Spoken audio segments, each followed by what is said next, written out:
Alright, so let me just talk this out a little bit. Of course, this is AM programming, this is morning programming, so I'm really not doing a lot of narration, but I do need to kind of talk this out. So what I'm looking for is I'm having a swing low, and if I have a swing low of high strength, then I want to hold this info. I need to hold the price of the swing low. I need to hold the bar number of the swing low.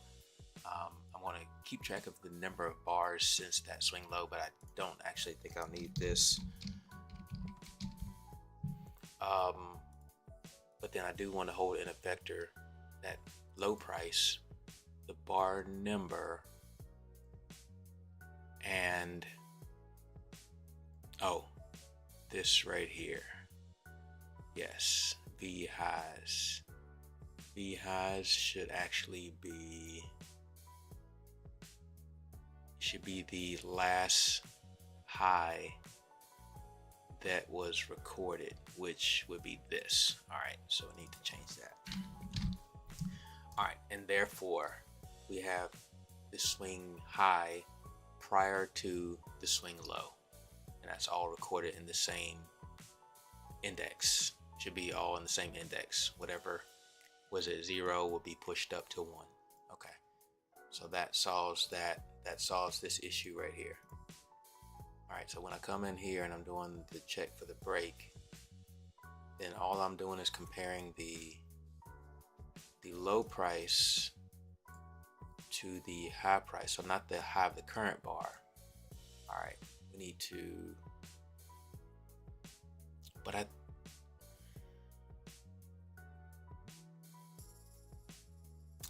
think we do need to reference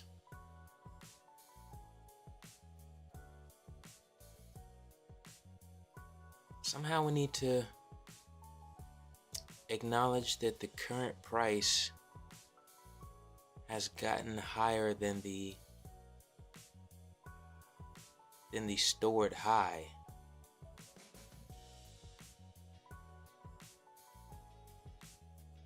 And not just the fact that that swing high is greater, because those numbers won't change. Those numbers, even though they were variables, they were assigned at the vector, so they won't change. So we can't just reference them alone. We need to ask if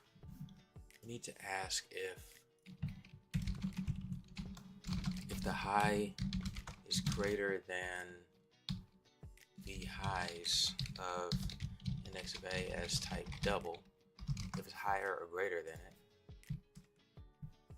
because then this is active. Okay, and once this is active, then we need to say,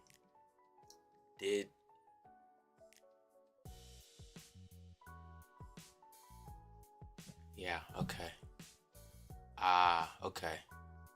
Alright, so pretty much, since information is already stored, the swing low and the swing high, all we really need to say is, did we pass this high? Okay, if we pass the high, then we're going to assign it into being a valid low. Perfect. Alright, but if we drop past the low, then we're going to erase it. Alright, so the high is greater than or equal to, I don't want it to be equal to it. I actually want it to be higher. I don't want to equal high. I want it to be higher. It needs to be higher. Either be higher or it needs to close higher. So if the high is greater than the vector in that index as double, then we want to say that it's a valid low. Alright, and what's a valid low? The lows, the price, the bar number at this index. And then we can actually erase it from all these holdings. But I almost want to save it as a token list, so I don't have to have another number of vectors, but we'll see. Be valid low dot, and we're storing the valid low, which is V lows or V prices, at that index type double. Alright, so now we stored the low. Now we, like I said, we also need to delete this vector, this information at the index, so that we don't keep looking for it, because we've already confirmed that it's valid. So we're going to delete all those vprices dot erase erase index of A, and then and then vbarn. Unfortunately, I'm not going to be able to show this on the screen because my Tradestation has been trying to load up for the last 10 minutes here, and it hasn't loaded up. And I know that it's been asking me to update for the last week, which I don't like doing the updates, only for the simple fact that the updates keep breaking everything. So v prices, v bar number, v highs. So I may have to do another video later about how it actually works. Alright, so once we've erased all these out of these indexes, like I said, we have already stored our valid prices before we erased it. And that low is what we're looking for. We can store, I do want to store the bar number, that way we can look, like I said, if we get a valid low here and we're already up this high, because we have, say this is the last swing high, this is the swing low that we're checking out, and once we come up here equal high, it'll say nope, not yet. But once we break the high, then it will store this information as a valid low. When it stores the information as a valid low, I also wanted to store this bar number that the valid low actually occurred at. Therefore, we can look back through this span here, or we could look back through this span here. We'll have a reference point to check to say, oh, did we have a lot of volume down here? Did we have a long, strong, bullish impulse candle through this range? So I think it is important to keep track of the bar number that we have here. So we need to have one more vector. And you say, why am I using so many vectors? Well, apparently, from what I've been finding out, is these vectors are pretty fast when it comes to retrieving information, looping through it, and that kind of thing. So even though I'm using a number of vectors, they're pretty fast. And like I said, I'm trying to trim the vectors when I don't need the information. Right, so v vector, so vector, valid low, v valid low bar number. Copy that, paste that, new vector, then we'll come down here, paste that, insert. We're going to store that bar number before we get rid of it. Bar number right here. Copy that at that index of A. Let's type double. So we stored that before we got rid of it, and we stored it outside of this vector. We stored it in a new vector. So we keep everything categorized. We keep it organized. All right, so now that we have that, that's pretty much, I mean, I really need to apply it to the chart now. So, but I don't know why Tradestation is hung up and why I can't apply it to the chart. And sometimes Tradestation is funny about restarting stuff, because when you restart it, then it acts like it like you're going to truncate the opening of it, and I don't want to mess anything up. But this is pretty much what I'm looking for. So the only other thing I might say here, since I'm just kind of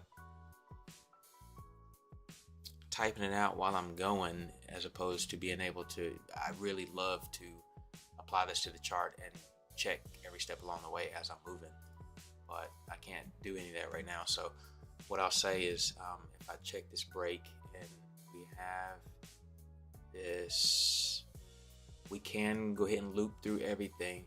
Oh, I'm going to have an issue here. right? So if I loop through this, if I come into this zone here, if I erase something out of the vector, erase the index out of the vector, then when it comes back into the vector here, it's going to say, oh, we don't have that index. So to get around that, instead of going from 0 up to your final number in your vector, what you want to do is you want to go down to. So you want to start at this price. So for index equals the count minus 1 down to 0, and that way you won't get that invalid reference. All right, I think no coffee. All right, so now that I have these values stored, again, these would just be my valid lows and my valid bar number go. So what I can say is, now that we come down here, because we have checked this break here,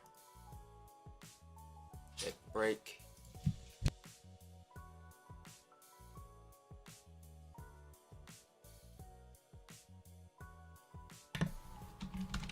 all right, now what we can say is if the valid low dot count is greater than 0 or greater than or equal to 1, then we can check.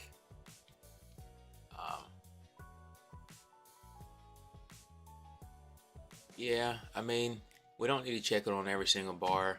We could really just check it up here. Just look back that many bars ago.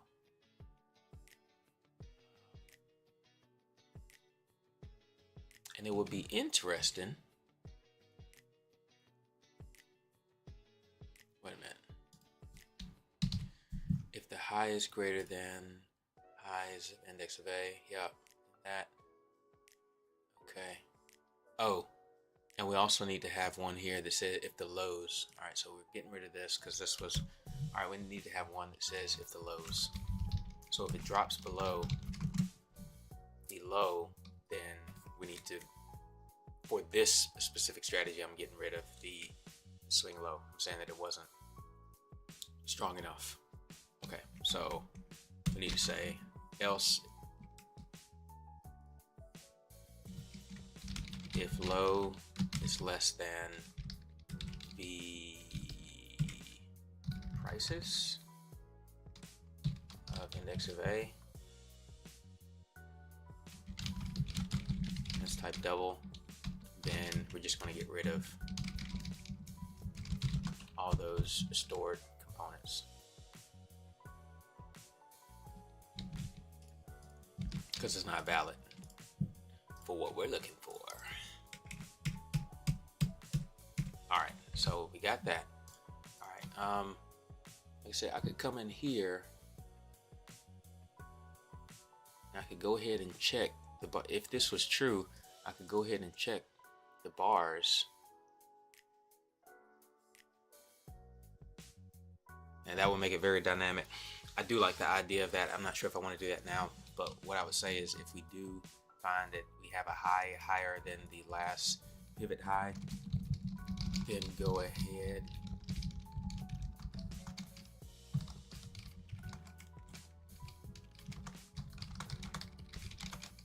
Alright, so we're going to go ahead and look for the conditions, and we'll keep the low if it's true. And if it's not true, then we will make some type of signal that will still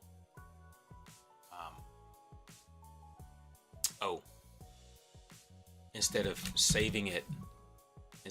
saving the information here, we could go ahead and check for the conditions first, and if the conditions are true,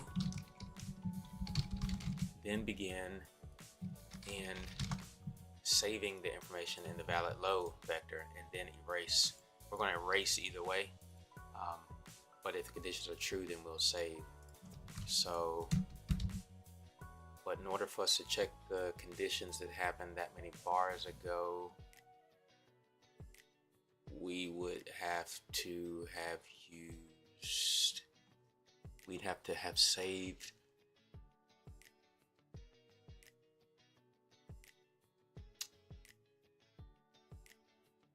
the bar. We had the bar number. Okay, and we know the current bar, so sure. We could say if count if. So count if is going to be it's going to return the number of times the test is true over length of bars. So we have the test and we have the length. So what is the test and what is the length? The test, we want to say that we have a bullish bar and the range of that bar is greater than range 7. So it means it's a long bullish bar. And we can say and ticks, so the volume is greater than V6, so the 6-period moving average of the volume. All right, that's true over how many bars? So we need to find out what current bar we're on, and we need to find the bar number of that swing low, because that'll give us the range of bars to look back from where we are to that swing low. And we look from the swing low all the way up to the bars that we're at. So we need to take the current bar number that we're at and subtract the bar number of the swing low. That'll give us the difference. That'll give us the span of bars that we're looking at. So it'll be current bar plus max bars back minus 1. That'll give us the current bar number that we're at. And then we'll subtract from that the bar number.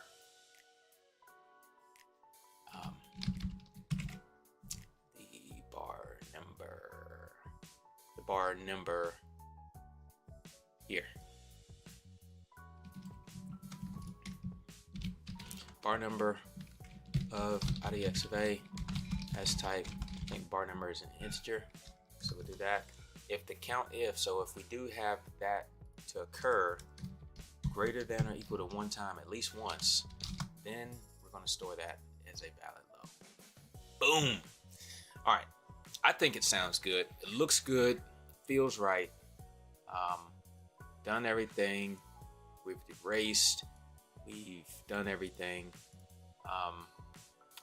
And the only other thing I would say, just for visualization purposes, is if we do have this to be true, instead of just storing it to the vector, which we can do, which we can work with later in the other parts of the program, or order tickets or something like that. Let's go ahead and plot a plot. And we'll plot it at the that significant swing low. And yes, I'm trying to plot it. I'm trying to back plot, but that's only so that I can use my other data analysis scrubbing software to then retrieve information from that specific time point. So I'm not using it as an indicator to go ahead and get in at that point, because again, at that point, the swing high has been broken. So, I mean, a good part of the move has already been made. So plot 51, how many bars back are we going to plot that at? It will be this number of bars back here. Should be.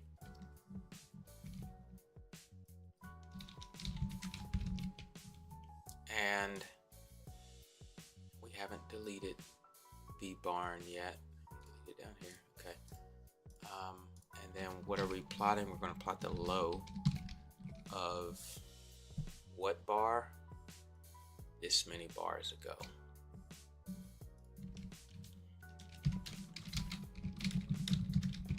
Oh man, I really want to see it now. I want to see what it does.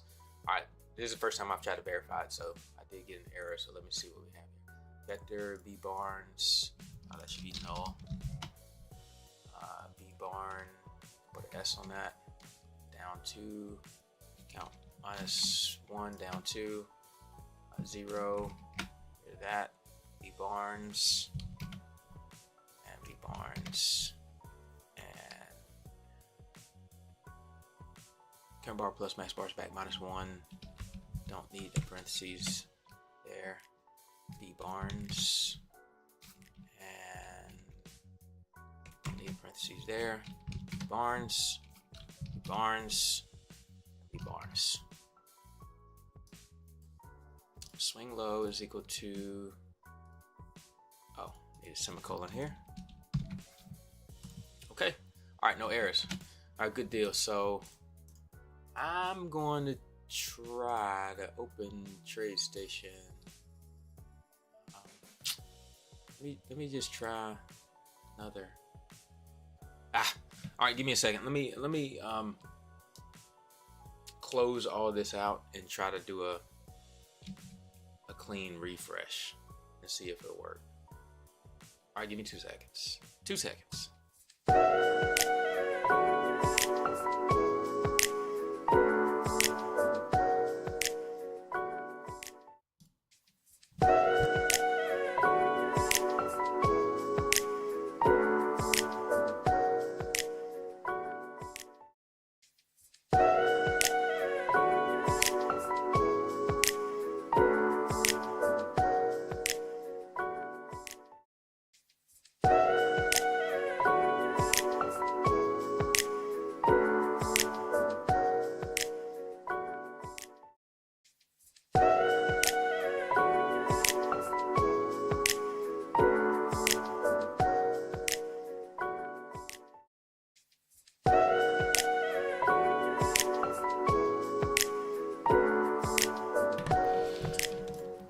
Trying this again.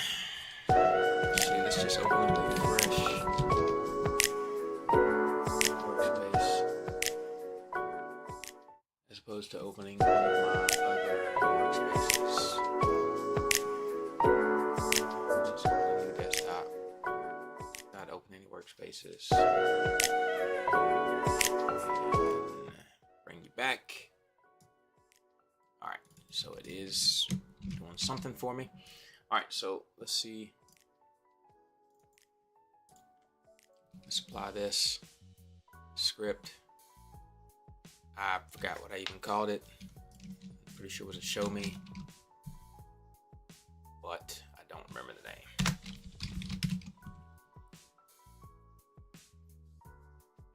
Swing with strength plotting, maybe?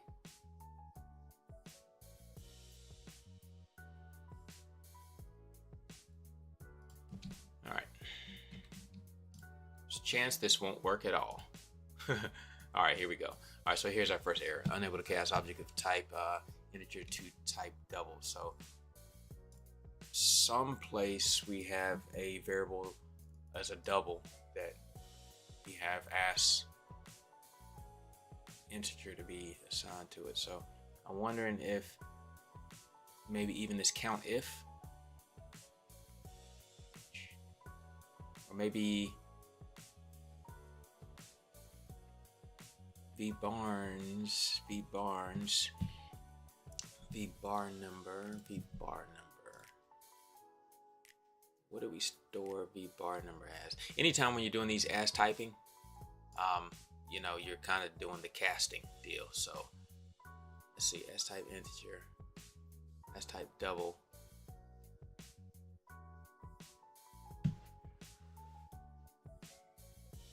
So we're saying prices is double, which it should be. Bar numbers are,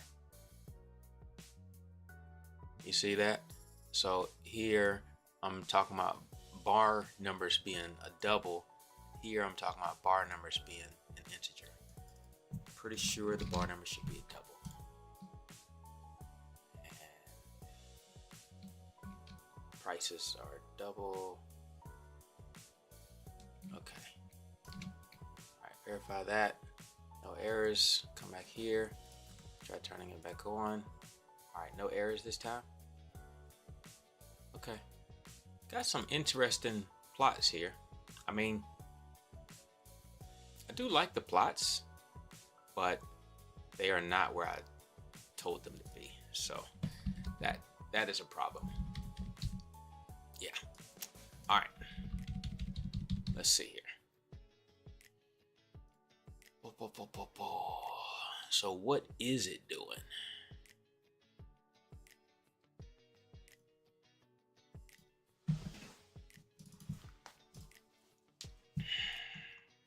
What is it doing? We're looking to see if we have a swing high, looking to see if we have a swing low. Storing those as variables. if we have a, I'm just going to move this down here. If we have a swing low, is what I'm interested in, then we're going to hold the information of the swing low and that swing low price. So that is here where we're holding everything. H price is going to be the price that came in as the method, which is Z price. Hold bar number is going to be current bar plus max bars back minus one. Oh, minus one. Okay. This bar number is referencing the current bar that we're on. The current bar that we're on has already had this many bars pass. So we need to do current bar plus max bars back minus one minus I strength. I know that that's one issue. Then I wonder, do we have the same thing here? Because we're counting, we're going from current bar minus, that should be fine because the bar number now is correct. And that span will be larger. Okay. All right. And this plot will be at the point at which we have a high that crosses and meets that criteria at current bar plus max bars back minus one minus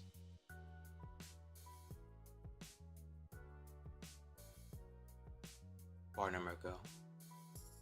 Yeah, okay. All right, let's verify that. Ooh, that's it.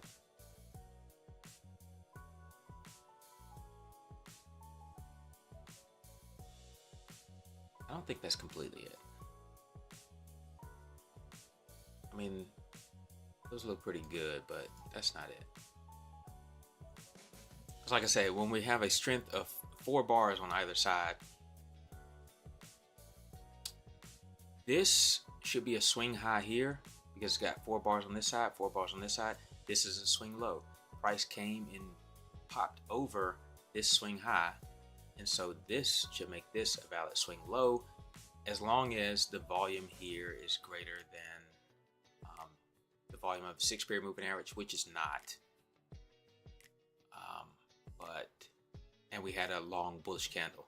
So like this works because we had a swing low.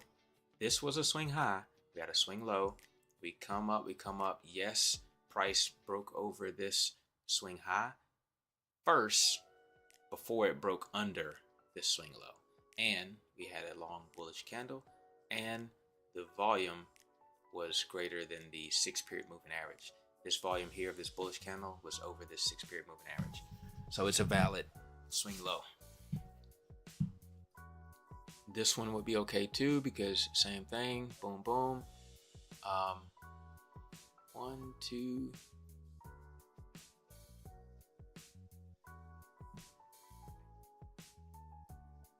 But this one, for instance, should not work because the swing high that was last stored here, this is a swing low. The last swing high of 4 bars would have been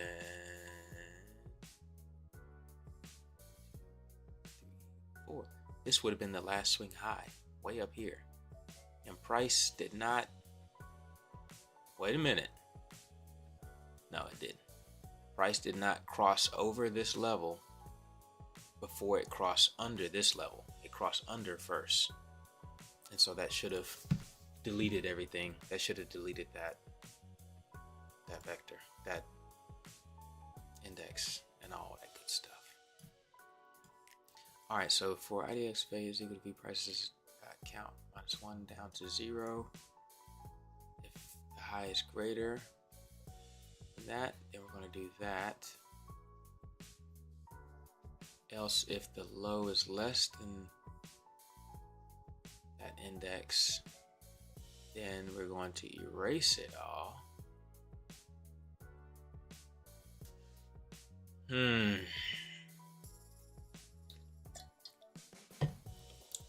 This is gonna be a fun one. This is gonna be a fun one.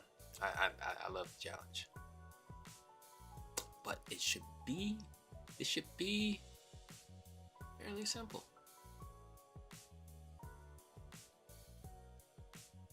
All right, so what we're going to do is when we plot this, let's ask what is the last swing high.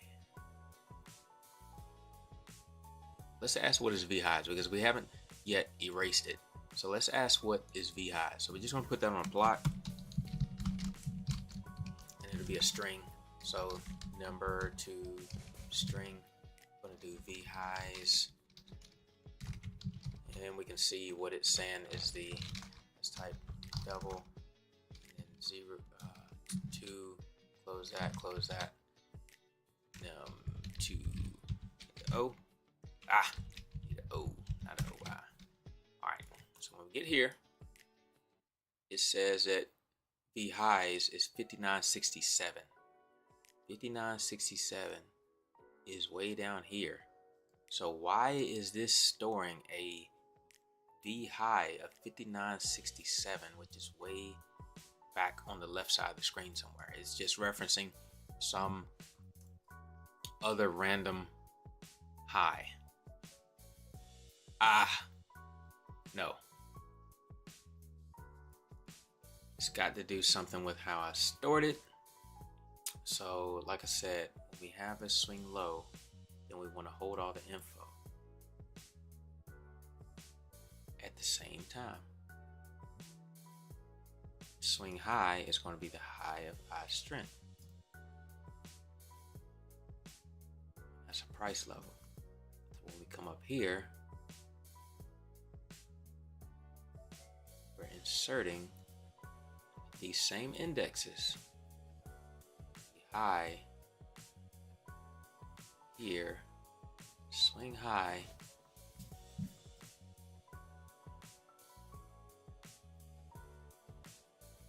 and that should be at the same index as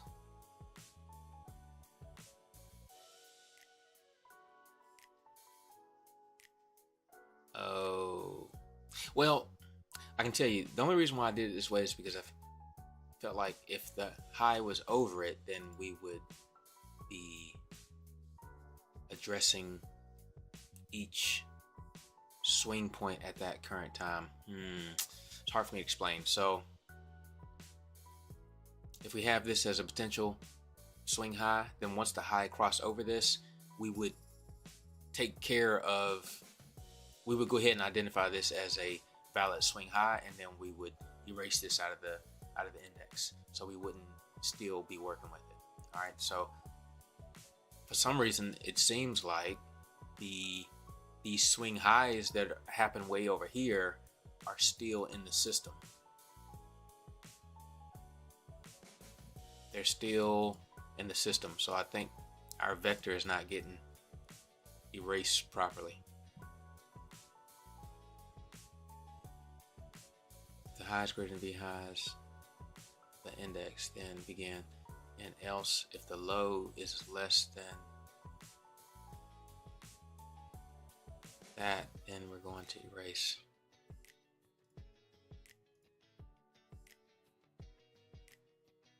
Yeah, I feel like we have all right, so what we're going to do instead is we're going to plot the number of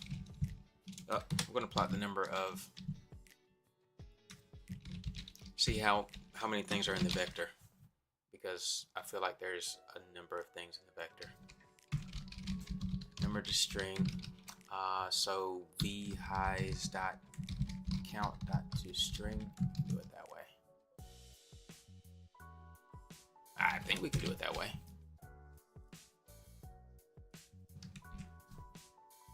V highs dot count dot to string. Okay, so when we get down here, we will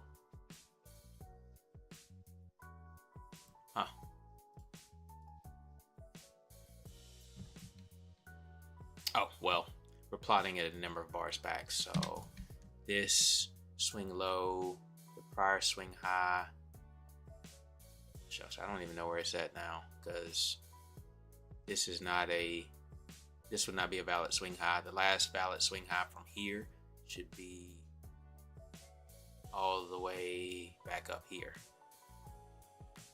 And if we were using that as our cross point, then that didn't even happen.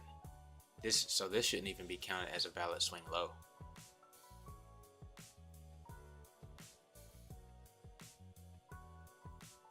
$552 is one. Only has one. Yep, something is off. Something is off. But I love this because that means that this is a rock. This is a heavy rock, and there's diamonds under rocks, guys. There's diamonds under rocks. Not under every rock, but sometimes the process makes you purchase another tool that makes it easier to find or turn over the next rock that might have the diamond. All right. So we are storing the bar number, current bar plus max bar back. It's 1 minus 3.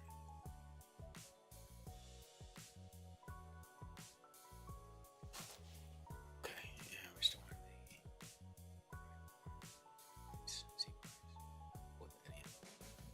this is swing. Oh. Okay, yeah. So one thing that you do want to be careful of is when you're modifying any of these values inside of like a method,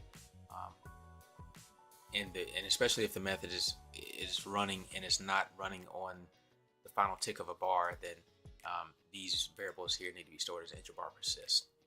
All right, but hbarn is already stored as int bar persist. Plus, this is not something that happens. So far, this is not something that happens on any other tick other than the final tick of the bar, because these are historical bars at this point. All right, so H price, B bar, insert. H bar.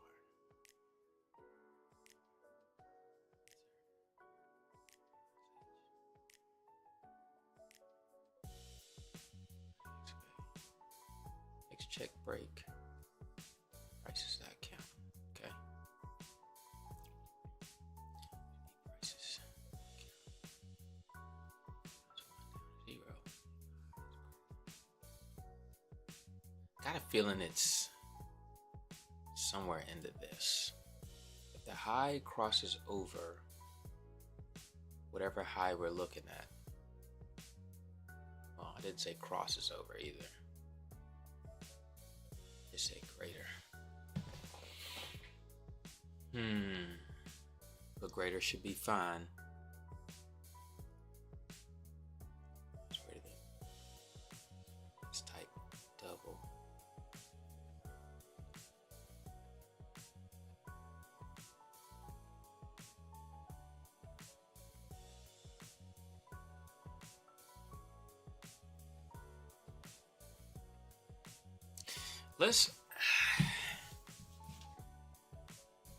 There's something else that I want to do, but I don't think I need to do it right now. Just need to make sure that the last swing high is less than the last swing low, but that's not something I need to do right now. I need to figure out why this isn't working.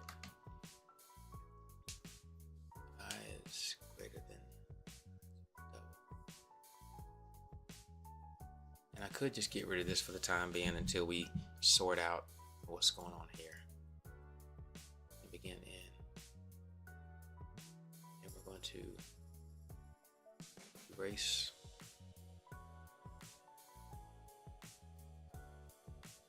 prices, barns, and high. Prices, barns, and high. The index.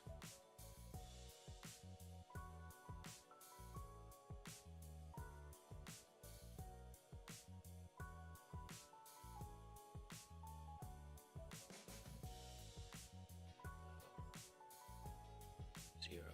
Beef prices. Zero.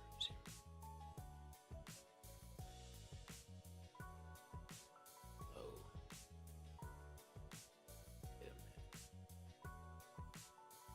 Wait a minute.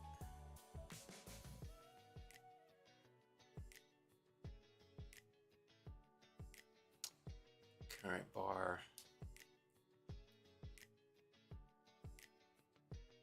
Find the current bar plus max bar spec minus 1.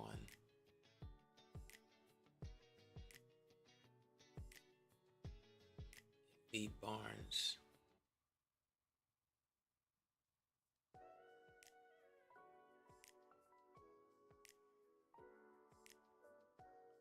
Low.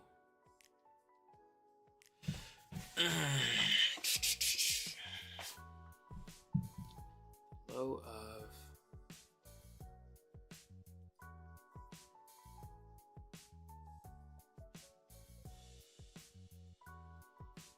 -1 minus B Barnes.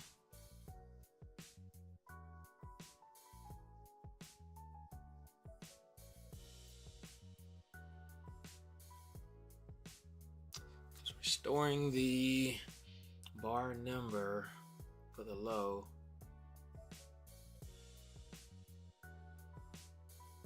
I tell you what,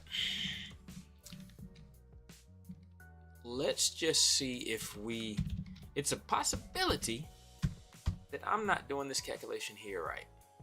And we talk about max bars back setting, you know, the max bars back, current bar, all that kind of stuff. It gets fickle. It definitely gets fickle. So let's do this. Let's just plot where we currently are and see if that is valid. Not valid. So again, here I would be saying, all right, well, we had our last swing low here, and the price over the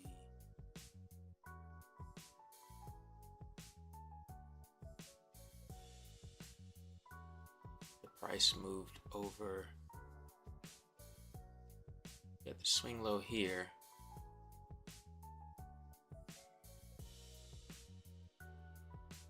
And we would be saying that on this bar is when we identified that the high crossed over the high associated with this swing low. This high is not crossing over high associated with that swing low. This is tricky. This is tricky.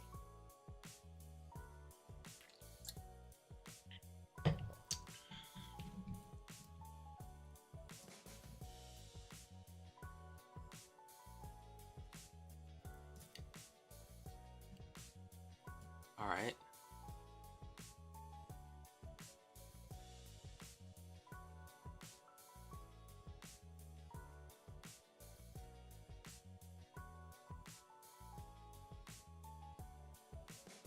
Swing low is greater than 0. You know what? I'm gonna hang out on here for a little bit and do this a little bit more, but for you guys that want to see the final product, I will make another video, but I've got a feeling that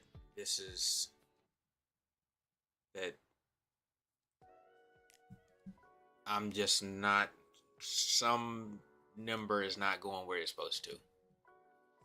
And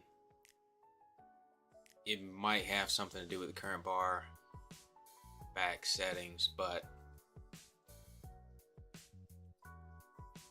all right, I tell you what, let's do this. Let's print. If we get into here and we do have a swing low, then let's print the bar number. Let's print the bar date time and the bar number.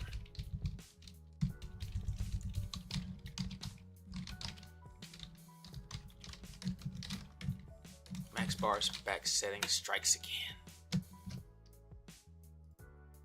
All right, so if we're looking at something like, because this was 1, 2, 3, this one shouldn't have worked. All right, so if we look at like in this time frame here, 6/13, 13, 19, 18, I guess would have been in here. We say 62.32. 62.32. Oh, bar number, right?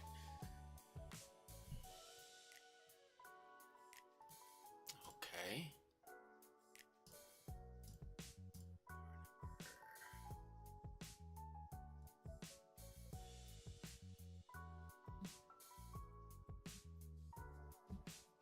Well, technically, it should be here. All right.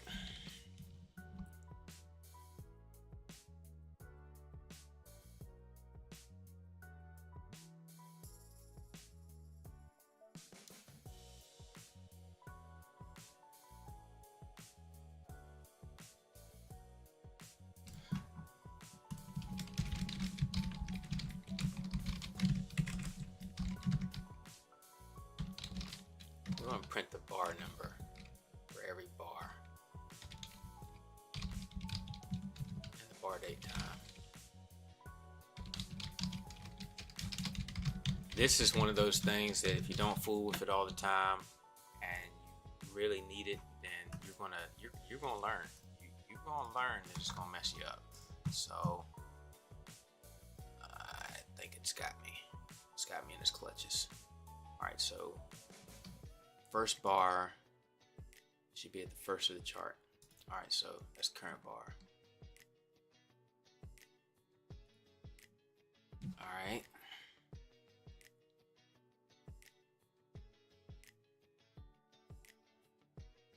Plus max bars back -1. Max bars back setting for this chart is for this study is 100. So what happens when we get to 100? Just keeps going. So bar number plus max bars back -1.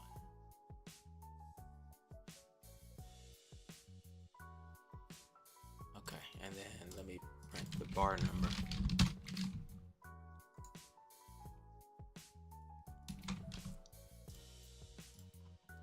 Print the bar number.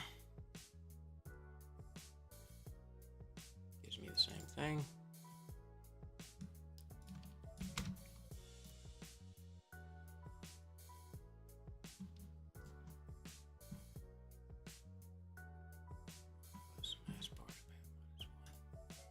All right.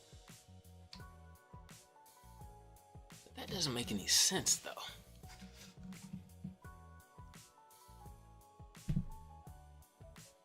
Let's just do this. Something's got to give. I mean, something's got to give. I feel like the logic with the rest of it is right, so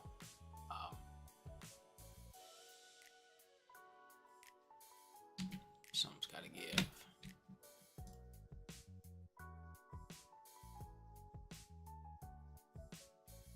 One, two.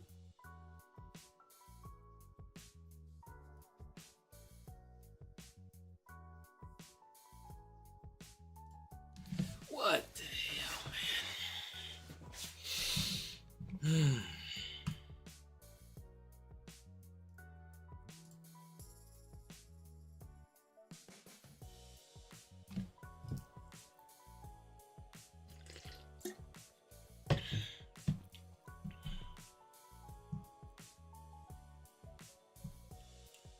Took my glasses off.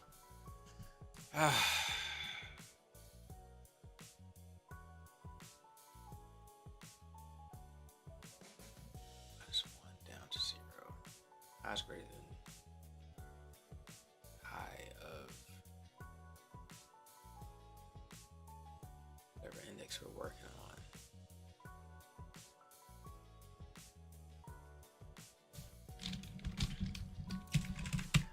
I don't want to do that. If high is greater than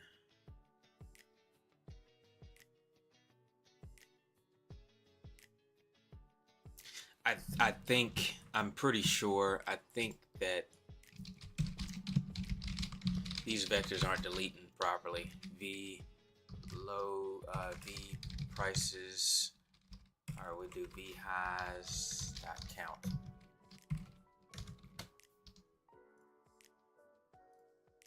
If high is greater than that. Look at this. Look at all these zeros. I'm printing the count of the highs. That doesn't even make sense. Why don't I have any highs at all? That doesn't make any sense. All right, so what we're going to do is we're going to try this one more time. We're going to say, all right, well, if V highs dot count is greater than 0, then print it.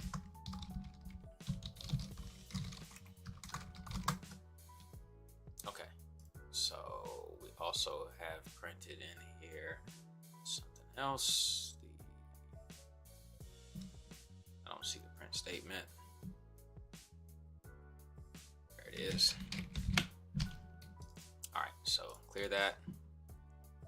Come back over here, rerun this. All right, so there's a number of times when we do have a vhighs.count greater than 1. All right, so instead of just printing the count, let's print the bar date time. It almost seems like as soon, that's what's happening. As soon as we get a new high, we're deleting it. That's what's happening. All right. And it's the order in which we put that on there. There we go. All right, so 605. So if we go back to 612,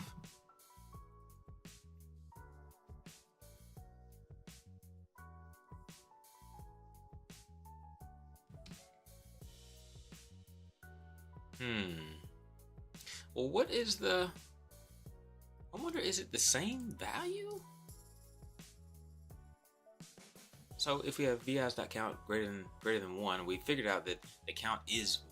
So what we're going to do is we're just going to print what's in the highest. Now I bet it's going to be the same exact number. I think I know what's going.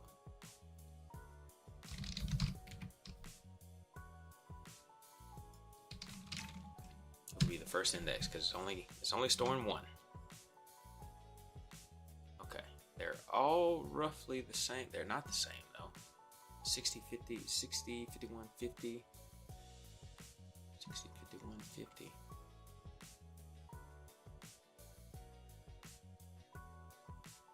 60, 51, 50. 60, 51?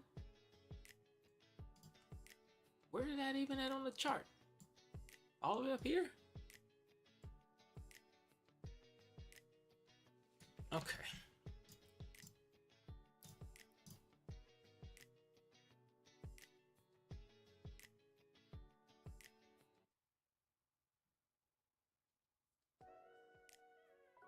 So, because we're checking this break on every bar, if the high is if the high is greater than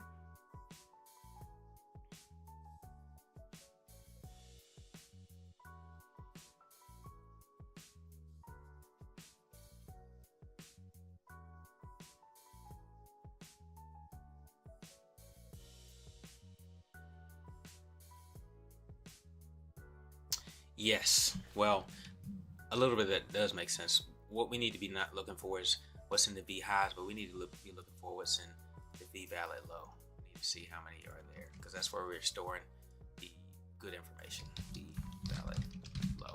Okay, not count.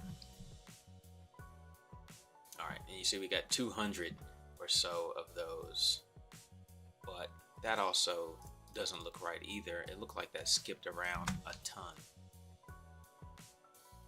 192, we went from 116 to 192, so in not this, V valid low dot count greater than equal to 0. All right, so we got 476. We have 400 valid lows here, and we're moving up almost every single bar.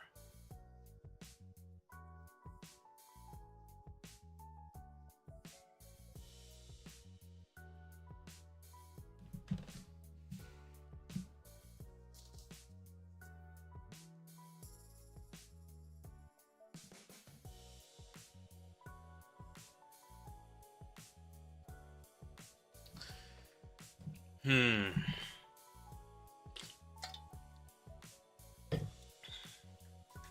gonna have to get out of here in a little bit.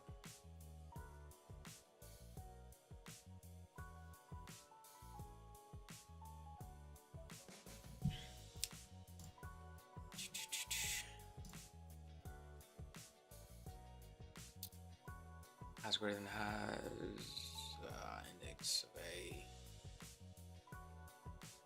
Download that insert.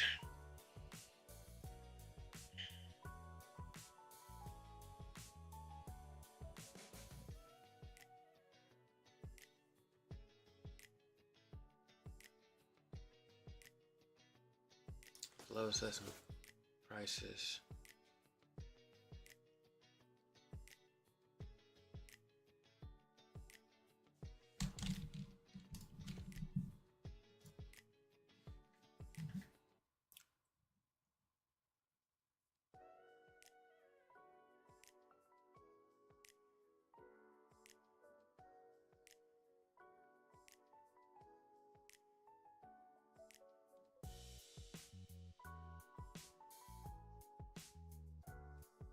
Wait a minute.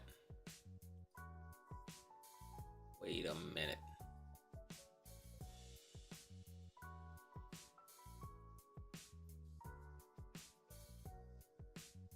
Okay.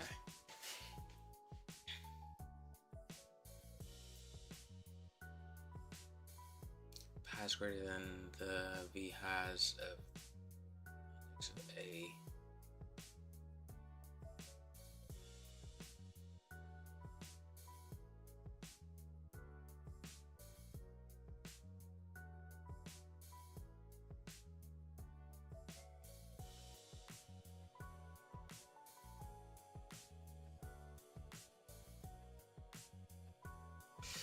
I need to figure out what order I need to do this in, because I'm saying if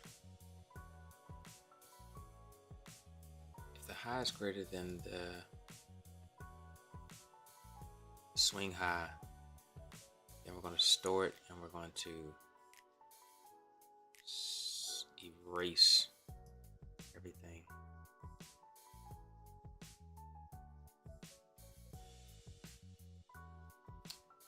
If the low is less than prices, which should be the swing low,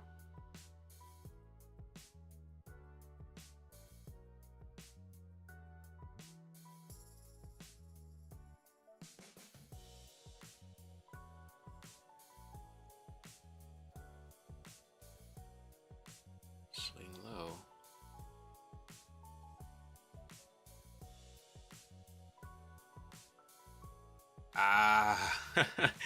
oh my freaking god. This right here, guys, V prices. And I typically don't store this as V prices.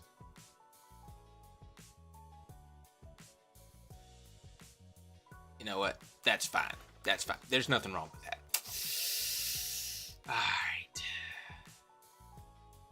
But I don't. I typically don't store this as V prices. I typically would store this as V lows. But anyway, our swing low should come in as Z price.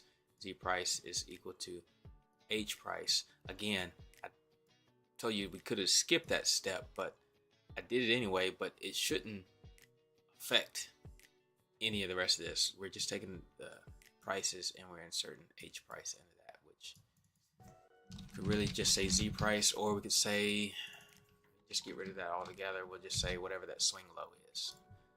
All right, and then we're going to insert the bar number.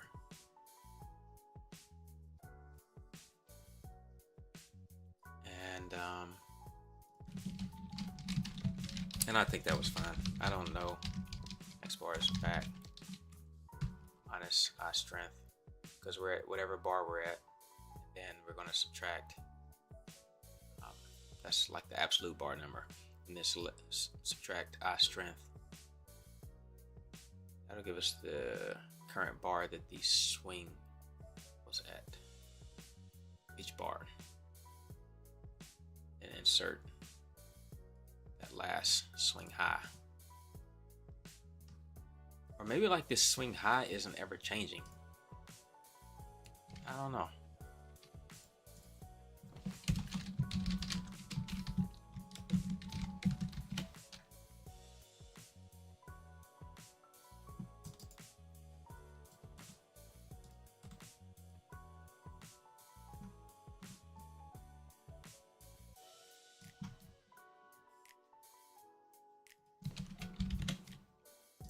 Whoa. Okay, yeah. All right.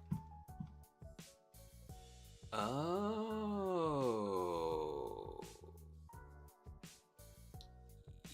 Yeah. That's what's happening. Oh man, this is one to put in the books. This is one for you guys really take note of. All right. So what's happening is I said, well, what's going on with the swing high? Because something is going on. And I'm saying, all right, well, if the price is greater than the swing high, then we're going to say that as a valid low point. Well, swing highs are being stored as -1. And so all these values are going to be higher than -1, But you say, hey, Eric, why is it stored as -1? That's because if we don't have a new swing high, then it will return -1.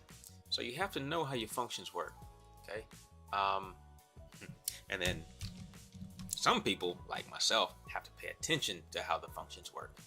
But again, that's typically why when I write these programs, I have the chart in the background, and as I'm working on them, I check almost like every step as I go along. I don't write an entire program and then come back and apply it to the chart and then hope that it works without, bugs or errors or issues.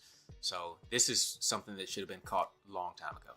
All right, so what we got here is, like I said, if we have a new swing high, then we want to store it as SH. This is not saying if we have a new swing high. This is just saying store whatever the function returns. Okay, so I need to say here, if swing high of I strength is greater than 0, then SH equals whatever that is. Okay, same thing that I did right here, right? I said if SL is greater than 0, right? Because otherwise this will return a -1 to say that we don't have a new swing low. So if the swing low is greater than 0, which means we do have a valid swing low, then we're going to do this. All right, so now let's go and we verify. All right, now we get a different set of values. Okay.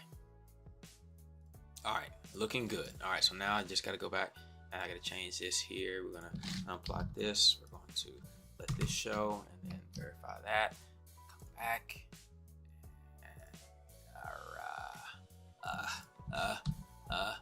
Where are our plots at? No plots. Error here. Right, try to reference more bars back than allowed by the max bars back setting. Not really sure why. So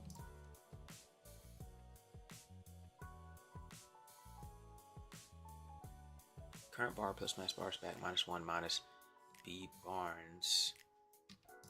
It's just it shouldn't be any larger than, I wouldn't think it'd be any larger than 100. Let's just apply this, let this go to update, auto detect for the time being. Let's see what happens. Okay, perfect. I knew that this was not this hard. And like I said, it was a simple function issue. All right, looks like I'm off by 1 bar. So this is off by 1 bar. So current bar plus max bars back -1 minus this. I think it's just based on the bar that we are referencing it on. Oh, Center Star, appreciate it, man. This is, I tell you, I love programming for this reason. And it's a challenge, and but I can appreciate a challenge. But again, it's the simple stuff that can hang you up the longest, right? But I think where we're at as far as the current bar, okay, we got to do the -1 right here, because anytime you're referencing the current bar number, if you're doing like 0 base or from the beginning of the chart, you got to do the current bar plus the max bars back, which is the number of bars that it doesn't even look at, -1, just because it's got to start at a bar, so you got to subtract a bar. All right, so we verify that. All right, so now we have all of our good points. Okay, so again, these points are saying that we had a swing low, and let me see here now. Okay, yeah. All right, so the points are saying that, yeah, that's awesome. All right, the points are saying that you got a swing low. It had a nominal amount of or it just had some arbitrary number of bars on either side of it. So we started at 4. So it has 4 bars on one side, 4 bars on the other. So from here, we're storing this information, and then we're saying that, okay, we'll hold on to this information, and if the chart crosses the last swing high that was stored, wherever it is, the last swing high that was stored, If it crosses that high first, then it's a valid swing low. Mark it. If it crosses below this swing low first, if it drops down first, then forget that swing low. Don't use that as a valid point. So again, here we're just wanting to identify what we call like valid swing lows. Okay, so this right here, this has 4 bars on the left, it has 4 bars on the right. This, you might say, all right, well, that's a swing low. So anytime when price drops down this far, it drops below another swing low, and it has high volume, then we want to consider this to be a swing low that we might want to take note of or take a long on.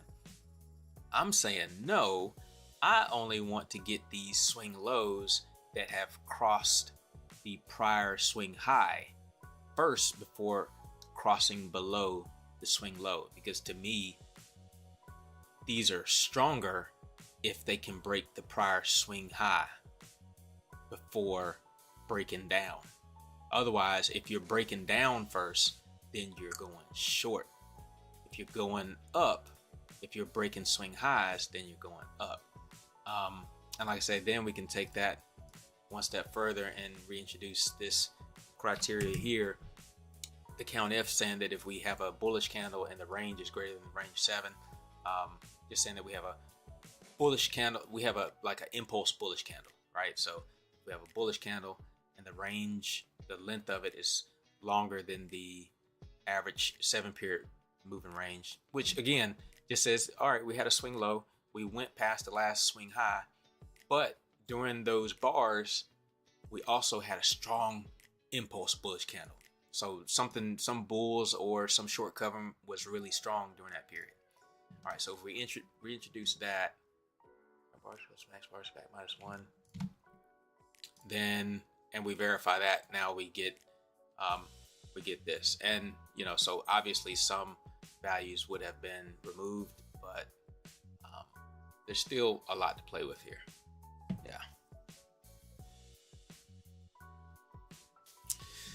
Yeah, Center Star. So what kind of programming, or what are you involved in? And I wish I could get I had the other workspace pulled up where I was kind of really showing what I was doing with the information, but I don't know if it's going to pull up for me. Desktop. I don't know how much you follow the channel, but I've really kind of gone back into like scrubbing sequences and pulling data and that kind of thing. So I just want to drop this swing low criteria right into that data scrubbing program that I'm using, so that I can get information on strong swing lows as opposed to all swing lows.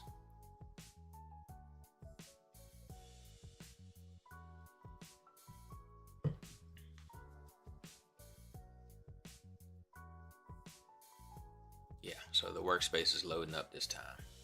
Desktop. All right, so I didn't load up everything though. Long hunting, plotting and debugging. How come you didn't pull that up? All right, here. This is what I've been working on most recently. This program. Like I say, I'll just take that same information that I just had, the script that I made today, and I'll drop that over into that plotting and debugging program.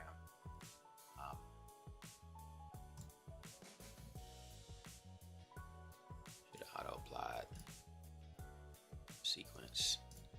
All right, and see that it pulls up Microsoft Excel.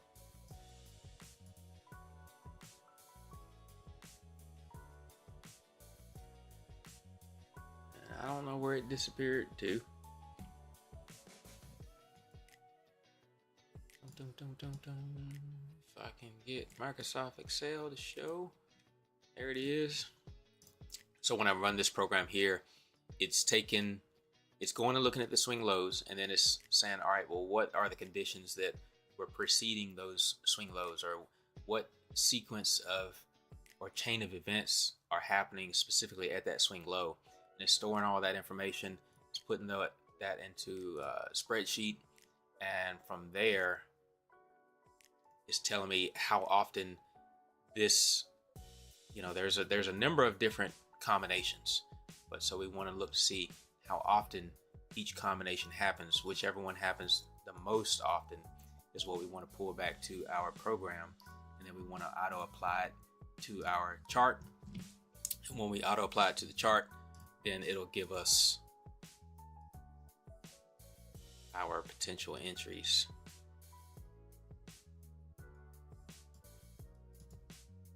And so I just need to plug into that. I need to plug strong longs, what we just did today. I need to plug that back into this specific program here so that I can get information on strong longs instead of all longs.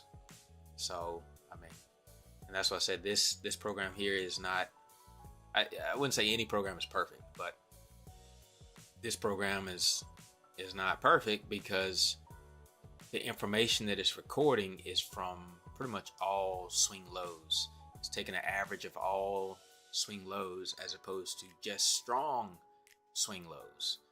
All right, so the greens would be where it says, all right, well, we met the sequence, and then the black would be where you would take your entry, so your next swing high.